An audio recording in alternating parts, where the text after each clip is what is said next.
that the Holy Prophet Muhammad sallallahu alaihi wasallam was mentioned by name in the Bible. I have read the Bible through many times. And others such as I have read it many more times. What has happened is this. The Old Testament, according to Christian authorities, was preserved in the Hebrew language.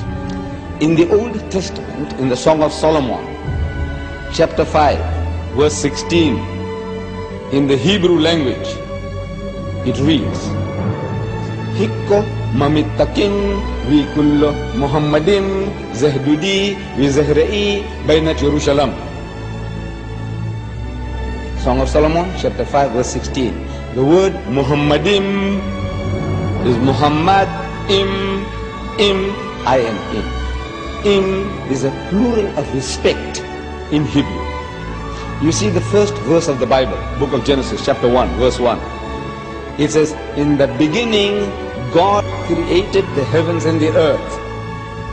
The word God in Hebrew there is Elohim. In Hebrew, El stands for God, Elah stands for God, Elohim is a plural form to say with awe, respect and reverence. Plural of respect.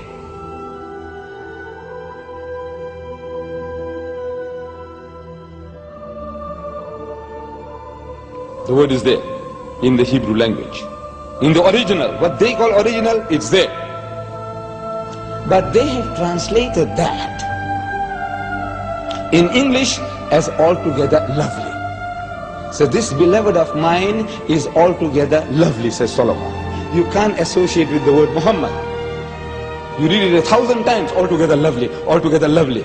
Or let's say in another language, the praised one, the praised one. Muhammad means the praised one. But he said the praised one, the praised one. You can't think that he's talking about Muhammad, though Muhammad means the praised one. You have no right to translate names of people.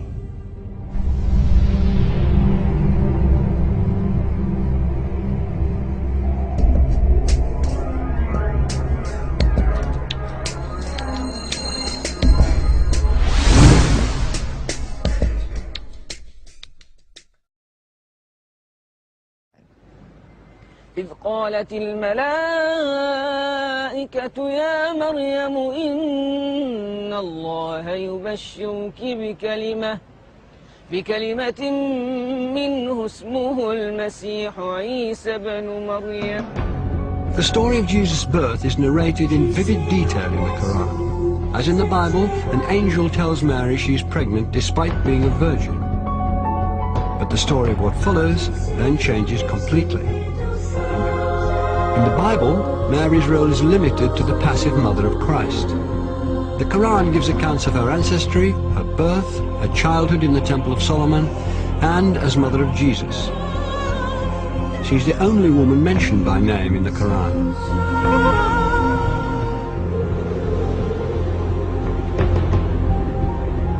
The ability to talk as a newborn child is one of many miracles not recorded in the biblical account of Christ's life.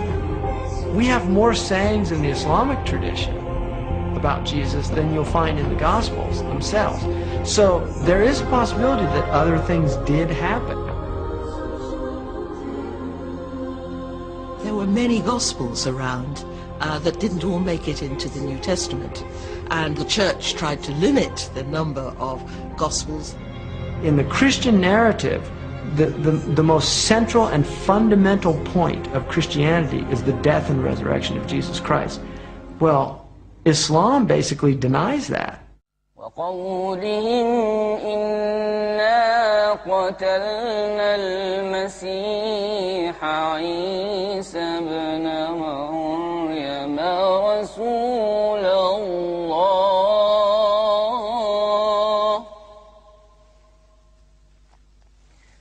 وما قتلوه وما صلبوه ولكن شبه لهم.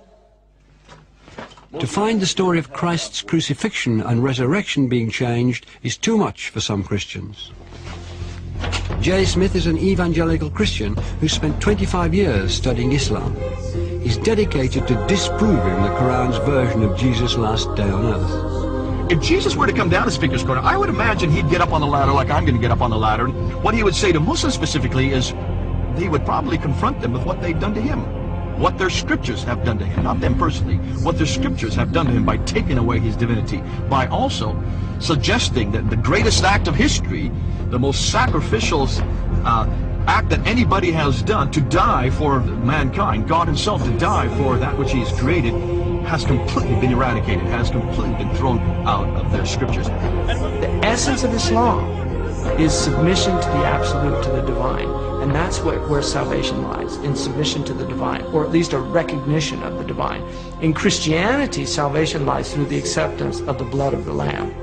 That is a completely different narrative than the Quran is giving. Who's right? Well, the Quran says, you make your choice here, and I'm going to let you know in the next world. In the Quran it says that on the Day of Judgment, God will actually ask Jesus Christ, did you tell the people that you were God? And Jesus says, you know what I said, you see everything I say and do. I would never say that. Glory to you, transcendent are you. I would never say that. I have no right to say that. Why aren't you Muslim? Why aren't I? I'm a Jew. You're a Jew? Oh, I was previously Christian. For Christians to believe that Jesus was God in human form is absolutely fundamental, because it means that God understands us. God isn't some distant deity living in the glory of heaven. He can understand what it's like to be in pain, to be betrayed, to be hurt, to be bruised, to be bullied. God understands our situation. If Jesus was God, then who was supporting the world while he was supposed to be dead? Or if he was God, then who was he praying to? 3 books. What doesn't work is that God has family. I can't believe that Mary can give birth to God. For God to be God, he has to be the creator and not become part of creation. Officials act that anybody has done to die for mankind, God himself to die for that which he has created, has completely been eradicated. But God is not bound in the frame of reference. He is the creator of time. Time is a creation of God. Matter is a creation of God. These are transient entities. Transient entities cannot come into existence by themselves. So when we talk about frame of reference, we must clearly understand that every time we ask questions about God in time, knowing the future, we have to be very careful in how we're defining this terminology. For God's knowledge of the future, of my future, is absolute in his domain. He knows everything. But he's not bound in the time where he is experimenting himself, for he's not bound in space, time, or matter. Those are created entities which he has put into it. So for me to put him into it would be also very wrong.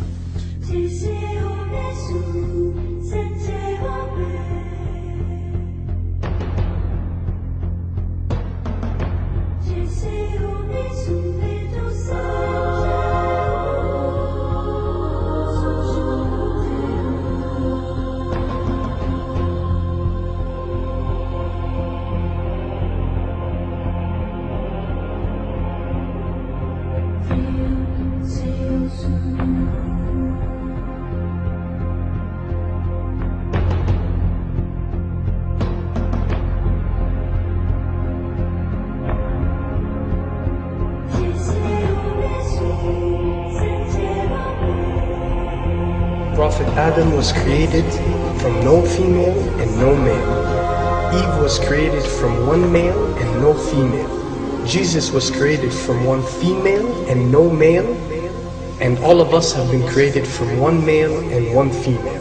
These are 4 examples for us to benefit from, to understand the divinity of our Creator.